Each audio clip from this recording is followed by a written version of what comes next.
नमस्कार दोस्तों, welcome national study one. मैं हूं सौरभ शुक्ला। दोस्तों देखिए, जो बिहार अमीन की एग्ज़ाम होने वाली है 10 तारीख से आपका शुरू हो जाएगा, तो इसलिए इस वीडियो में आपके लिए 75 क्वेश्चन का प्रैक्टिस सेट लेकर आए जो कि आपके लिए जो है काफ़ी इंपॉर्टेंट होगा। 75 प्रश्न में से आप कितने प्रश्न सही कर पाते हैं ज़रूर बताइएगा। तो आइए शुरू करते हैं आज का वीडियो अगर पसंद आएगा तो शेयर जरूर करिएगा। तो देखिए पहला प्रश्न क्या है, देखिए क्या लिखा हुआ है, शून्य काल विकसित करने का श्रेय किसे जाता है। देखिए यहाँ पर आप करेक्शन कर लीजिए कि जो शून्यकाल शब्द है इसको विकसित करने का श्रेय किसे दिया जाता है। तो देखिए यदि हम शब्द की बात करें तो जो शून्यकाल शब्द है इसको विकसित करने का श्रेय दिया जाता है प्रेस को।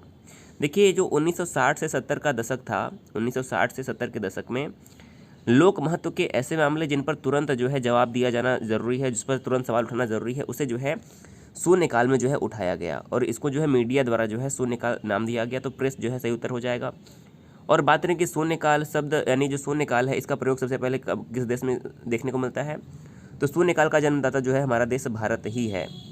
देखिए प्रश्नकाल जो होता है 11 से 12 बजे तक होता है और प्रश्नकाल के तुरंत बाद यानी कि 12 बजे से 1 बजे का जो समय होता है ये शून्यकाल होता है। यहाँ पर जो है लोक महत्व के मामले जो है उठाए जाते हैं। तो इस प्रश्न को आप याद रखिएगा। अगला प्रश्न है, धन विधेयक के संबंध में निम्नलिखित में से कौन सा कथन असत्य है। तो धन विधेयक के संबंध में असत्य कथन पहचाना। देखिए पहला क्या लिखा हुआ है, इसे राष्ट्रपति की सहमति से लोकसभा में पेश किया जाता है। तो देखिए हमें असत्य कथन पहचान। देखिए पहले क्या लिखा हुआ है कि इसे राष्ट्रपति की सहमति से लोकसभा में पेश किया जाता है। बिल्कुल सही है, राष्ट्रपति की सहमति से लोकसभा में पेश किया जाता है।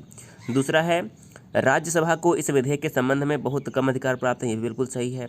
तीसरा दिया है, राज्यसभा लोकसभा द्वारा पारित इस विधेयक में संशोधन नहीं कर सकती। ये भी बिल्कुल सही है। और चौथा दिया हुआ है कि राज्यसभा इस विधेयक को 14 दिन से अधिक नहीं रोक सकती। देखिए ये भी सही है। जो राज्यसभा है देखिए वो अधिकतम 14 दिनों तक ही जो है धन विधेयक को रोक सकती है, 14 दिन से अधिक नहीं रोक सकती। देखिए चारों कथन जो है इसमें सही दिख रहे हैं। अगला देखिएगा पाँचवां प्रश्न। चौथे प्रश्न में कुछ गलती है। पाँचवां प्रश्न देखिएगा, संपत्ति का अधिकार जो कि अब मात्र एक विधिक अधिकार है किस अनुच्छेद में सम्मिलित है। तो देखिए जो संपत्ति का अधिकार है जो कि अनुच्छेद 31 में था, इसे जो है हटा दिया गया है और यह अनुच्छेद 300 क में रख दिया गया है और ये जो है क्या बन चुका है, विधिक अधिकार यानी कि कानूनी अधिकार बन गया है। मौलिक अधिकार से इसे हटा लिया गया है। सी ऑप्शन यहाँ पर हमारा सही उत्तर हो जाएगा। अगला देखिए छठा प्रश्न, भारत के किस राष्ट्रपति को राष्ट्रपति होने से पूर्व ही भारत रत्न से अलंकृत किया गया था। तो सही उत्तर हो जाएगा option number B, Zakir Hussain. Zakir Hussain को राष्ट्रपति होने से पूर्व जो है भारत रत्न से अलंकृत किया जा चुका था। तो इस प्रश्न का सही उत्तर क्या हो जाएगा, option number B, doctor Zakir Hussain को जो है राष्ट्रपति बनने से पहले ही भारत रत्न दे दिया गया। तो देखिए 1963 में जो है इन्हें भारत रत्न दिया गया और 1967 में जो है यह भारत के राष्ट्रपति बने। इन दोनों को जो है याद रखिएगा। सातवां प्रश्न है, किसी प्रत्याशी की जमानत राशि जब्त हो सकती है यदि उसे संबंधित क्षेत्र में डाले गए कुल वैध मत प्राप्त नहीं होते, यानी कितने मत प्राप्त नहीं होते हैं तो उसकी जमानत राशि जब्त हो जाती है। सही उत्तर हो जाएगा ऑप्शन नंबर बी, 1/6 जो मत प्राप्त नहीं होते हैं तो उसकी जो जमानत राशि है वो जब्त हो जाती है।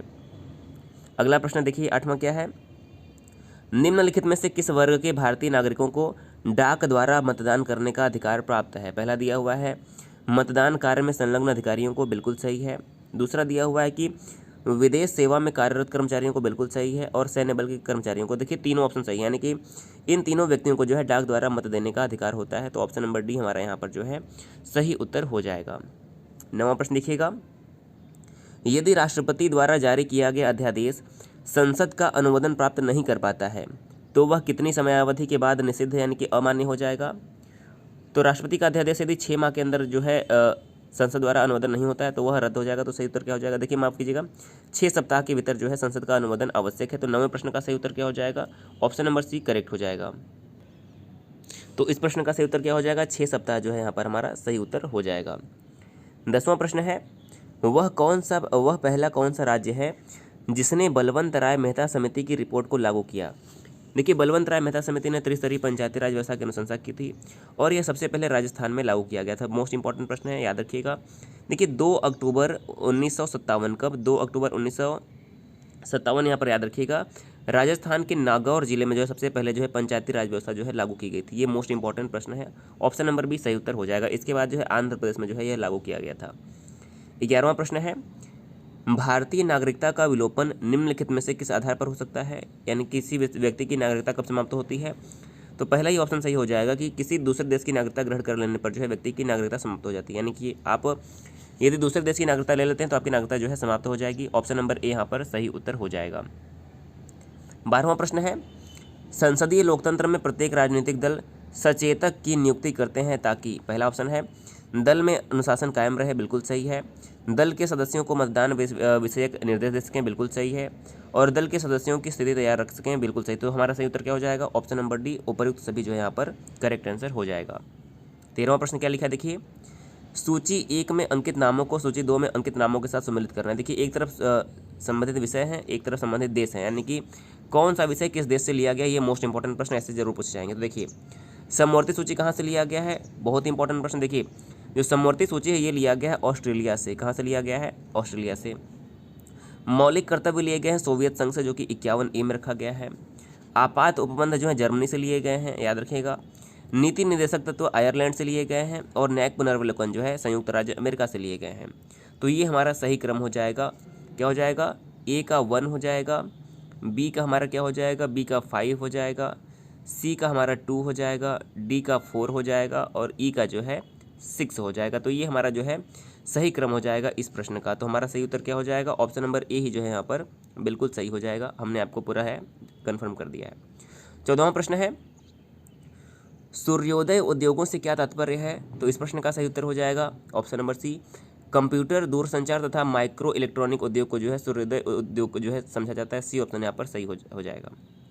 15वां प्रश्न है, भारत में गरीबी निवारण कार्यक्रमों के क्रियान्वयन का मूल्यांकन किसके द्वारा किया जाता है? तो सही उत्तर हो जाएगा ए, कार्यक्रम क्रियान्वयन मंत्रालय द्वारा। ऑप्शन नंबर ए यहाँ पर सही हो जाएगा। 16वां प्रश्न है, ओंकार गोस्वामी समिति का गठन किया गया था किसके लिए? तो ओंकार गोस्वामी समिति का जो गठन किया गया था वह औद्योगिक रुग्णता व कंपनियों के पुनर्गठन हेतु सुझाव देने के लिए जो है गठित किया गया था। तो सही उत्तर क्या हो जाएगा? ऑप्शन नंबर बी यहाँ पर जो है सही उत्तर हो जाएगा। 17वां प्रश्न है, भारत में हरित क्रांति का जन्मदाता कौन है? तो देखिए यदि भारत में हरित क्रांति की बात करें तो एम एस स्वामीनाथन। सही उत्तर क्या हो जाएगा? एम एस स्वामीनाथन को जो है भारत में हरित क्रांति का जनक माना जाता है और पूरे विश्व स्तर पर नॉर्मन बोरलॉग को जो है हरित क्रांति का जनक माना जाता है। वर्गीस कुरियन को देखिए यहाँ पर बात करें, वर्गीस कुरियन को तो इन्हें श्वेत क्रांति का जनक माना जाता है। आप दोनों का नाम याद रखिएगा। 18वां प्रश्न है, चौथी पंचवर्षीय योजना का मुख्य उद्देश्य क्या था? तो चौथी पंचवर्षीय योजना का मुख्य उद्देश्य क्या था? सही उत्तर हो जाएगा ऑप्शन नंबर डी, स्थिरता के साथ विकास। क्या था उसका उद्देश्य? स्थिरता के साथ विकास। ऑप्शन नंबर डी इस प्रश्न का सही उत्तर हो जाएगा। 19वां प्रश्न है, मुद्रा बैंक सामान्यतः निम्न में से किस वर्ग के उद्यम इकाइयों को ऋण देता है? तो देखिए किस वर्ग की उद्यम इकाइयों को ऋण देता है मुद्रा बैंक? शिशु, किशोर, तरुण, उपयुक्त सभी। ऑप्शन नंबर डी यहाँ पर सही हो जाएगा। 20वां प्रश्न है, जनसंख्या घनत्व का अर्थ क्या है? तो जनसंख्या घनत्व का अर्थ क्या हो जाएगा? ऑप्शन नंबर ए, प्रति वर्ग किमी क्षेत्र में रहने वाले व्यक्तियों की संख्या जो है जनसंख्या घनत्व कहलाती है। ऑप्शन नंबर ए इस प्रश्न का सही उत्तर हो जाएगा। अगला प्रश्न है 21वां, नीति आयोग के संबंध में निम्नलिखित में से कौन सा कथन सही है? पहला दिया हुआ है, नीति आयोग का संविधान में कोई उल्लेख नहीं, बिल्कुल सही है। इसके सदस्यों के लिए कोई निश्चित योग्यता नहीं है, बिल्कुल सही है।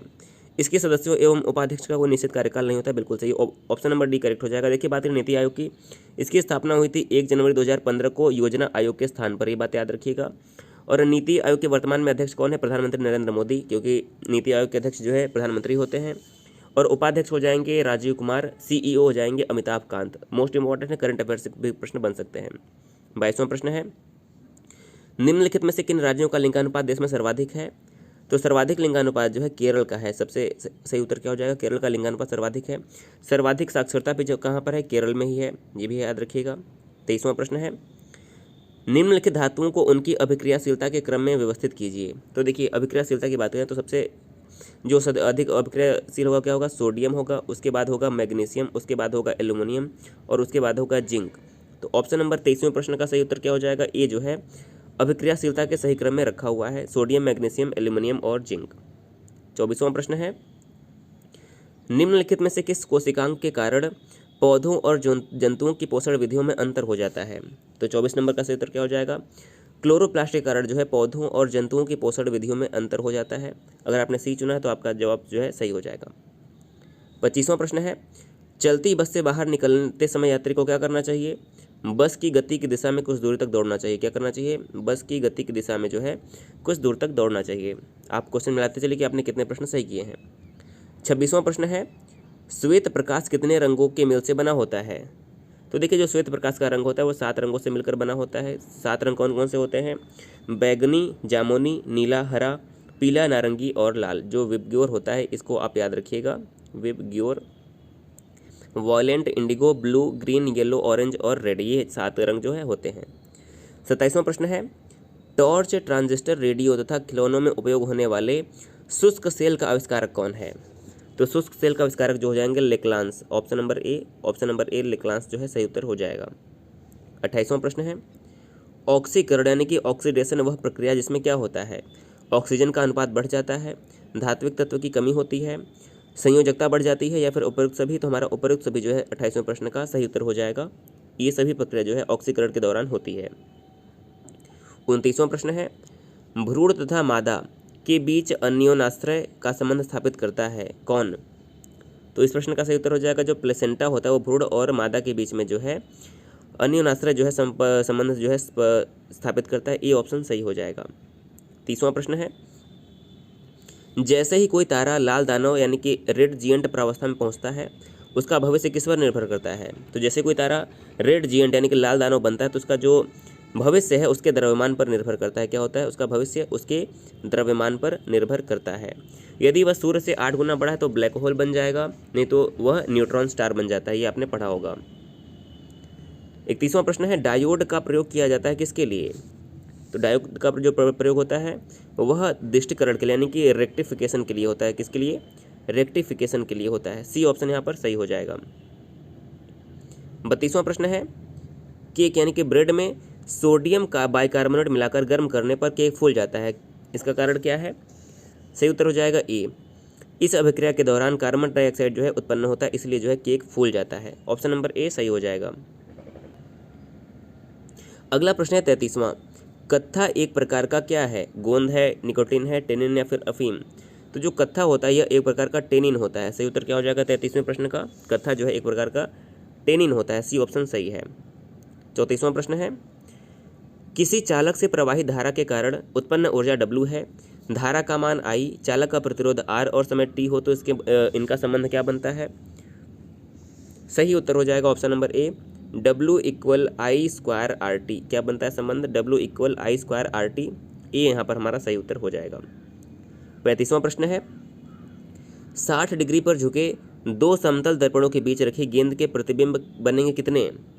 तो देखिए, प्रतिबिंब की संख्या अगर आपको निकालनी हो, क्या प्रतिबिंब की संख्या निकालनी है तो बहुत ही आसान सा फॉर्मूला आप याद रखिए, 360 डिग्री अपॉन दर्पण के बीच जो कोण बनता है यानी कि 360 बटे जो दर्पण के बीच में कोण बनता है और -1। तो देखिए 360 हम लिख लेते हैं यहाँ पर कोण कितने डिग्री का बन रहा है? 60 डिग्री का कोण बन रहा है, तो बटे में 60 लिखिए -1।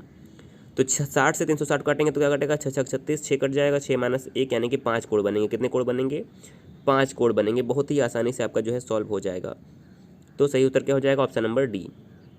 36वां प्रश्न है, निम्नलिखित में से कौन सा संक्रमण तत्व है? देखिए, इसमें से आपको संक्रमण तत्व यानी कि जो ट्रांजिशनल एलिमेंट है उसको पहचानना है। तो सही आंसर क्या हो जाएगा? ऑप्शन नंबर ए, जो लोहा होता है यह संक्रमण तत्व के अंतर्गत आता है। तो 36 नंबर का हमारा सही उत्तर क्या हो जाएगा? ए जो है करेक्ट हो जाएगा। 37वां प्रश्न देखिएगा, वेसोप्रोपीन हार्मोन जो होता है इसका मुख्य कार्य क्या है? तो वेसोप्रोपीन हार्मोन का जो मुख्य कार्य है रक्तदाब बढ़ाना है, धमनियों को सिकोड़ना है और वृक्क नलिकाओं में जल का पुनरावशोषण करना है। तो हमारा ऑप्शन नंबर डी, उपयुक्त सभी जो है ये सभी जो है वेसोप्रोपीन हार्मोन के कार्य हैं। तो डी ऑप्शन यहाँ पर सही हो जाएगा। 38वां प्रश्न है, निम्नलिखित में से कौन सा रक्त स्कंदन के यानी कि ब्लड क्लॉटिंग के लिए अनिवार्य है? तो ब्लड क्लॉटिंग के लिए क्या अनिवार्य है? 38 नंबर प्रश्न का सही उत्तर हो जाएगा सी, Ca++ जो है यह ब्लड क्लॉटिंग के लिए अनिवार्य है। बात नहीं, खून का थक्का जमने के लिए किस विटामिन की आवश्यकता होती है? तो विटामिन के की आवश्यकता होती है खून का थक्का जमाने के लिए। 39वां प्रश्न है, क्षारीय विलयन का पीएच मान कितना होता है? देखिए, पीएच मान से प्रश्न बनते हैं। तो देखिए, क्षारीय के लिए 7 से अधिक होता है, अम्लीय के लिए 7 से कम होता है और न्यूट्रल के लिए जो है 7 होता है। तो ये दोनों याद रखिएगा। पानी का 7 होता है। 40वां प्रश्न है, किसी सेल का विद्युत वाहक बल क्या होता है? तो किसी सेल का जो विद्युत वाहक बल होता है उसके भीतर विभव का वितरण होता है। क्या होता है? उसके भीतर विभव का वितरण। ऑप्शन नंबर बी यहाँ पर सही हो जाएगा। अगला प्रश्न देखिएगा, इसमें कुछ मिस्टेक है, इसको हटा देते हैं। 42वां प्रश्न है, सर्वप्रथम अग्नि का प्रयोग करने वाला मानव कौन था? तो सर्वप्रथम अग्नि का प्रयोग करने वाला जो मानव था वो था जावा मानव। क्या था? कौन था? जावा मानव सबसे पहले अग्नि का प्रयोग करने वाला था। ए यहाँ पर सही हो जाएगा। अगला प्रश्न है 43वां, निम्नलिखित में से किसके साथ प्रतिवर्ती क्रिया का संबंध होता है? तो प्रतिवर्ती क्रिया का संबंध किसके साथ होता है? ऑप्शन नंबर बी हमारा सही हो जाएगा। मेरुदंड यानी कि स्पाइनल कॉर्ड जो होता है इसी के साथ प्रतिवर्ती क्रियाओं का संबंध होता है। बी यहाँ पर सही हो जाएगा। 44वां प्रश्न है, क्रिप्स मिशन की असफलता के बाद एक बड़े आंदोलन का संघर्ष अपरिहार्य होता जा रहा था, क्योंकि कारण क्या था? तो पहला लिखा हुआ है कि संवैधानिक विकास के मुद्दे पर ब्रिटेन के अपरिवर्तित रुख को उजागर कर दिया था। बिल्कुल सही है। आवश्यक वस्तुओं के अभाव एवं भेदभावपूर्ण भू राजस्व नीति से सरकार के विरुद्ध जनता में तीव्र असंतोष था। बिल्कुल सही है। सी दिया है, दक्षिण पूर्व एशिया की पराजय तथा ब्रिटेन के पतन के समाचार में ने असंतोष को व्यक्त करने की इच्छाशक्ति भारतीयों में जगाई। बिल्कुल सही, तीनों ऑप्शन सही हैं। ऑप्शन नंबर डी उपयुक्त सभी जो है करेक्ट आंसर हो जाएगा। 45वां प्रश्न है, राजा राम मोहन राय ने किसे शास्त्र की आड़ में हत्या की संज्ञा दी थी? मोस्ट इंपॉर्टेंट प्रश्न है। तो राजा राम मोहन राय ने जो है सती प्रथा को शास्त्र की आड़ में हत्या की संज्ञा दी थी। ऑप्शन नंबर ए यहाँ पर हमारा सही हो जाएगा। 1829 में राजा राम मोहन राय के सहयोग से ही लॉर्ड विलियम बेंटिक ने जो है सती प्रथा को जो है निषेध घोषित किया था। तो ऑप्शन नंबर ए आप याद रखिएगा। 46वां प्रश्न है, बंगाल विभाजन के पीछे अंग्रेजों की वास्तविक मंशा क्या थी? तो देखिए, बंगाल का विभाजन जो है 1905 में हुआ था। इसके पीछे जो अंग्रेजों की मंशा थी वह एक प्रमुख मंशा ये थी कि एकीकृत बंगाल एवं संगठित बंगाल को दुर्बल करना। और यह किसके शासनकाल में हुआ था? लॉर्ड कर्जन के शासनकाल में हुआ था। और 1911 में जो है बंगाल का विभाजन रद्द कर दिया गया था जब जॉर्ज पंचम भारत में आए थे।